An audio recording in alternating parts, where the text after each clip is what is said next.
Salut tout le monde, bienvenue dans une nouvelle vidéo YouTube totalement pas prévue. Je la fais un peu à l'arrache, mais j'ai un petit élan de motivation donc je me lance. Mon setup est vraiment approximatif, je suis désolée, ma maison elle est en construction, je vais bientôt avoir un studio. Pour pouvoir tourner mes vidéos, j'ai trop hâte. Je vais pas passer 2 heures à installer des lumières qui font du sens parce que là ça me décourage en fait. J'ai pas de setup, du coup je passe 3 heures à installer des lumières, à ressembler à quelque chose. C'est vraiment un casse-tête. Mais bon, ça va le faire pour cette vidéo. Aujourd'hui on va parler de mon expérience avec le cannabis, le teuteux, la grosse weedasse. Petit disclaimer, je ne suis pas là pour vous dire quoi faire, quoi pas faire. Si vous êtes fumeur, écoutez et que ça vous convient, tant mieux pour vous. Je veux juste que tout le monde soit heureux, que tout le monde soit en bonne santé, c'est tout ce qui m'importe. Je vais juste partager mon expérience à moi parce que j'imagine que si ça m'est arrivé à moi, ça peut arriver à d'autres personnes. Et voilà, faut savoir que moi j'ai eu une expérience très particulière avec le cannabis. J'ai été une fumeuse long terme, j'ai fumé pendant à peu près 17, 18, 19, 20...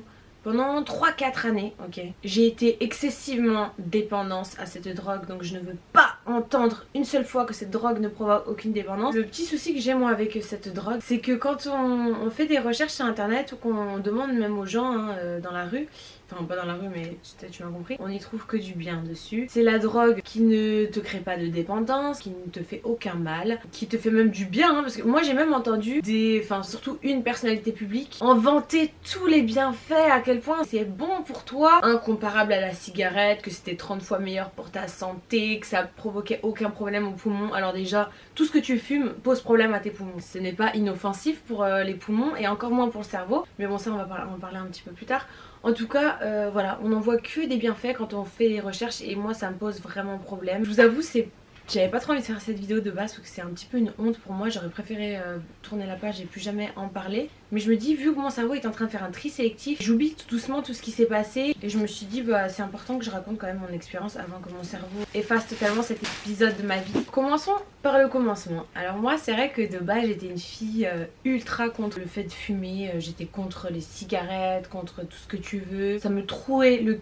Quand une de mes copines commençait à toucher à ces trucs là, franchement j'étais capable de leur faire la gueule, de plus leur parler parce que ça me faisait mal au cœur de les voir se détruire comme ça. J'avais quand même un minimum de lucidité et je savais que à cet âge là c'est plus que dangereux de commencer à fumer. La première fois que j'ai consommé du weed, j'ai pas une première fois plus originale que quelqu'un d'autre. J'étais avec des amis dans une voiture et ils m'ont dit vas-y Jan, essaye, franchement c'est pas si pire que ce que tu crois, tu verras, nanani nanana. Donc vas-y, je dis ok, je prends une petite taf et j'étais la première fois que tu prends du cannabis, tu vois tout en décalé et c'est une drogue de ouf et tu te dis ouais qu'est-ce qui se passe, t'es tout au ralenti machin. Une fois que t'essayes en vrai tu dédramatises un peu le truc et puis il arrive un jour où t'es une autre fois avec ces mêmes amis et puis il te propose une deuxième fois et puis tu acceptes et puis une troisième fois, une quatrième fois, une cinquième fois, une sixième fois, etc.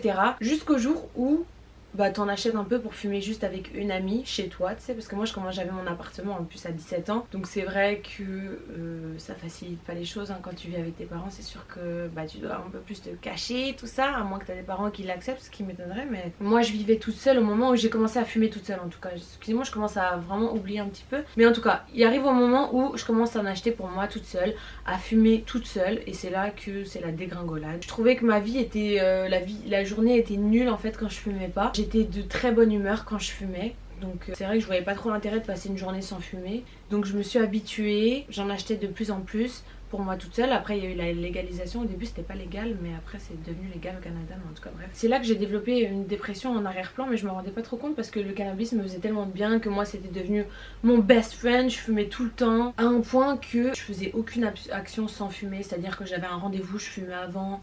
Je faisais une vidéo YouTube, je fumais avant. J'allais n'importe où chez quelqu'un, je fumais avant, je fumais après, je fumais pendant, je fumais tout le temps. Pendant un an, on va dire, c'était plutôt positif dans le sens où j'avais pas de retombées négatives. Quand tu commences à fumer tout seul, faut savoir que tu t'isoles énormément. Moi déjà qui suis une personne solitaire, qui adore rester chez moi et tout, là laisse tomber. Je ne voyais plus personne qui ne fumait pas, en tout cas. Peut-être une ou deux personnes qui fumaient avec moi, mais sinon je voyais plus du tout personne. J'ai dégagé tous les peu d'amis que j'avais dans ma vie. Petit à petit quoi, tu t'en éloignes, tu leur parles plus, tu leur donnes plus de nouvelles, tu mens à ton entourage. Jusqu'au moment où en fait je fumais mais ça me rendait plus heureuse. Donc là j'ai rendu à être malheureuse tout le temps. Et du coup je fumais juste plus pour être heureuse mais pour m'endormir, dans les deux sens du terme, parce que vraiment pour dormir, parce que j'étais tellement en dépression que je voulais juste dormir, et aussi pour endormir un petit peu mes émotions, Mais voilà, ça me rendait plus du tout comme au début. Parce qu'évidemment, quand tu fumes tellement, avec n'importe quelle drogue aussi, ton corps s'habitue et c'est plus comme au début. Quand je dormais pas, je pleurais. C'est simple. Je pleurais toute la journée. On dit que c'est une drogue qui peut aider avec la dépression. Tu m'aurais demandé au pic de ma dépression si ça m'aidait, je t'aurais vendu tous les mérites parce que ça me sauvait la vie à ce moment-là. Tu m'aurais enlevé ça du jour au lendemain, ça aurait été impossible pour moi. J'aurais pris autre chose, j'aurais pas pu subir la vie telle qu'elle était à ce moment-là. Mais est-ce que aussi ce serait pas ça qui m'aurait amené vers la dépression? Je sais pas, tu vois. Je me suis toujours posé la question d'ailleurs. Est-ce que ma dépression aurait été encore pire sans? Ou est-ce que je serais juste pas tombée en dépression si j'avais pas touché à ça? Je sais pas, je pourrais jamais savoir. Mais c'est clair que pour moi ça n'aide pas dans le sens où ça met un pansement sur tes émotions. Et je pense que pour déjà voir une dépression venir, faut avoir conscience de ses émotions. Je sais pas si vous voyez ce que je veux dire, mais en tout cas, personnellement, au-delà de tous les problèmes de santé mentale et physique que ça m'apportait, j'étais incapable d'être productive aussi. C'était impossible pour moi d'être productive dans une journée en fumant, quoi. Donc ça m'handicapait vraiment dans tous les aspects de ma vie. À ce moment-là, j'avais vraiment plus beaucoup d'argent parce que j'avais arrêté YouTube à cause de ma dépression et tout. Et puis je gagnais mon argent grâce aux réseaux sociaux. Et j'avais arrêté clairement toute activité. J'avais très peu d'argent qui me restait et je mettais mon argent dans la weed avant la nourriture, donc on en était là. Tu vois, quand j'entends dire que l'addiction envers cette substance n'existe pas, ça me rend folle en fait. Bref, et du coup la première fois que j'en ai parlé à ma mère, j'étais vraiment dans un état pitoyable. J'en avais pas parlé avant parce que je savais que si j'en parlais, bah j'allais inquiéter, j'allais pas pouvoir continuer à consommer tranquillement dans mon coin, j'allais être plus surveillée et tout, et ça allait me saouler, surtout que j'aime pas trop parler de mes problèmes et tout, je préfère garder tout pour moi. Donc si j'en parle à ma mère, c'est vraiment qu'on est à un point de non-retour. Mais je me suis dit bah là de toute façon j'ai plus rien à perdre, j'avais perdu tout ce que j'avais plus un rond dans mon compte, j'étais vraiment devenue une grosse merde hein. Donc j'ai décidé d'en parler à ma mère. Je me souviens, on est parti en voiture, je pleurais, j'arrêtais pas de pleurer, je lui expliquais tout la situation et elle m'a dit ok on va aller dans un centre de désintox. Et on est parti dans un centre de désintox, je savais même pas que ça existait pour le cannabis, de se faire désintoxiquer. Mais oui, j'avais le choix de me faire interner, je me souviens, j'avais le choix de rester dormir là-bas pendant quelques jours et là du coup j'allais être surveillée et tout, mais j'ai pas fait ça. J'ai décidé de juste avoir une psy une fois par semaine. Ah oui, j'ai oublié, mais j'avais une grosse période de boulimie aussi. Franchement, ma vie, c'était un gros mess. Tu sais, quand tu fumes, t'as plus faim. Alors déjà que j'avais peu d'argent, je m'achetais des courses et je bouffais toutes mes courses. Et après, je dégueulais mes courses. On est sur quelque chose de très très grave. J'ai même pas les mots, c'était horrible. Continuez à me dire que c'est inoffensif le cannabis, continuez. Dieu merci, ça a pas duré trop longtemps. Ça a duré quelques mois quand même, c'est déjà quelques mois de trop. Mais ça s'est arrêté. Donc cette psy-là m'a aidée dans le sens où enfin je pouvais parler à quelqu'un sans culpabiliser, sans trop avoir honte. J'avais quelqu'un en face qui me comprenait et tout. Donc ça me faisait énormément de bien, franchement. Elle m'a vraiment aidée avec le fait de pas trop me mettre la pression. J'avais tellement honte de moi, j'étais tellement dégoûtée de moi-même et elle m'a aidée avec ça. Donc je l'ai vue pendant quelques semaines, mais malheureusement ça a pas été suffisant pour que j'arrête. J'ai pris vite fait des antidépresseurs pendant genre quelques jours, mais j'ai pas du tout aimé. J'en prenais avant de me coucher une micro dose. Mais en fait ça me rendait stone toute la nuit plus toute la journée. J'étais juste fatiguée, j'étais pas là, j'étais un zombie. J'ai pas du tout aimé. Le but c'était pas d'arrêter le cannabis pour prendre une autre substance qui met encore des pansements sur mes émotions. Je voulais juste être sobre et vivre une vie normale, quitte à être super triste, quitte à être super malheureuse. Je préférais vivre à fond mes émotions plutôt que juste pas les vivre du tout, tu vois ce que je veux dire. Donc j'ai essayé multiples fois d'arrêter évidemment le cannabis, ça n'a pas marché. J'ai réussi 2 fois à arrêter pendant 30 jours. Le plus difficile quand t'arrêtes, c'est vraiment les premiers jours évidemment, comme quand t'arrêtes la cigarette ou quand t'arrêtes n'importe quoi. Les premiers jours, j'ai eu énormément d'effets secondaires, je suais toute la nuit, impossible de dormir, impossible de focus, de me concentrer, d'être productif parce que je pensais encore à ça toute la journée, hyper triste. La fois où j'ai arrêté pendant plus longtemps, c'était, désolée, il y a des travaux. Je suis restée chez ma mère pendant je crois 1 mois.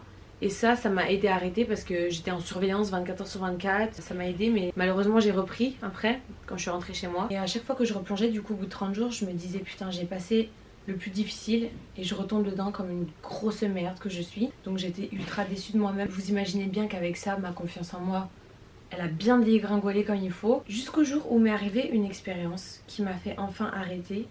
Et même si c'est horrible, je remercie la vie de m'avoir fait vivre cette expérience parce que sans ça, j'aurais clairement jamais arrêté de ma vie, je n'arrivais pas. Hein. Et en fait, c'est tout simplement mon corps qui a décidé, avec je sais pas quelle chance, de réagir totalement mal à chaque fois que je fumais. Mon corps a fait clairement un rejet. En fait, du jour au lendemain, quand je fumais, ça me provoquait une anxiété gigantesque. Panique attaque, le cœur qui bat, l'impression que je vais mourir. J'ai vécu une crise de panique, j'ai vraiment cru que j'allais y passer. Tellement mon cœur il sortait de ma poitrine, c'était affolant, vraiment. J'avais jamais vécu quelque chose comme ça auparavant. J'ai eu aussi un épisode de déréalisation, je sais pas trop si c'est ça, mais en tout cas, je sais, pendant une semaine, je me suis pas sentie dans mon corps, hyper flippant, pas du tout rassurant. Donc là, je me suis dit, ok, c'est vraiment plus possible, j'ai réessayé une fois, deux fois après, la même chose. C'est super triste à dire, mais il fallait que quelque chose de grave m'arrive pour que j'arrête, quoi. C'est horrible. C'est pour ça que je vous dis, je voulais pas faire la vidéo. C'est un peu la honte de raconter ça, mais bon, si ça peut aider ne serait-ce qu'une personne,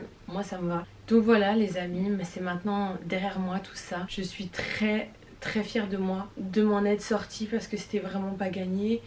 Heureusement que j'avais un minimum de lucidité, mais j'aurais très bien pu partir dans des drogues plus intenses si j'étais un petit peu moins informée, si j'aurais moins vu des trucs aussi autour de moi, moins vu de reportages aussi sur des expériences avec des drogues plus dures et tout. Mais avec ce que j'ai vécu juste avec le cannabis, je sais que j'aurais touché à une drogue plus dure, ça aurait été terminé pour moi. Clairement, ça va tellement vite. En plus, tu te retrouves dans une soirée avec une personne qui te dit vas-y, c'est rien, tu vas voir. Il y a beaucoup de drogues dures qu'avec une seule dose, c'est l'addiction assurée. Donc il suffit d'essayer une fois et c'est terminé quoi. T'es dans un cercle vicieux. Tu rentres dans un style de vie qui te tue petit à petit. Et voilà, faut faire très attention à vos fréquentations parce que ça commence toujours par les autres. Malheureusement, je peux pas vous empêcher de faire vos expériences si vous êtes jeune et tout. Tout ce que je peux vous dire, c'est d'être prudent, de vous renseigner le plus possible, de pas toucher à n'importe quoi sans avoir fait vos recherches avant. J'espère que j'ai rien oublié. J'imagine qu'au montage je vais me rappeler de 1 million de trucs que j'ai oublié de vous dire, mais en tout cas au moins je vous ai expliqué un petit peu mon expérience. J'espère que cette vidéo vous aura plu, même si c'est pas très joyeux. Prenez soin de vous, faites attention à vous, je vous fais d'énormes bisous et nous on se retrouve très bientôt pour de nouvelles aventures. Bye.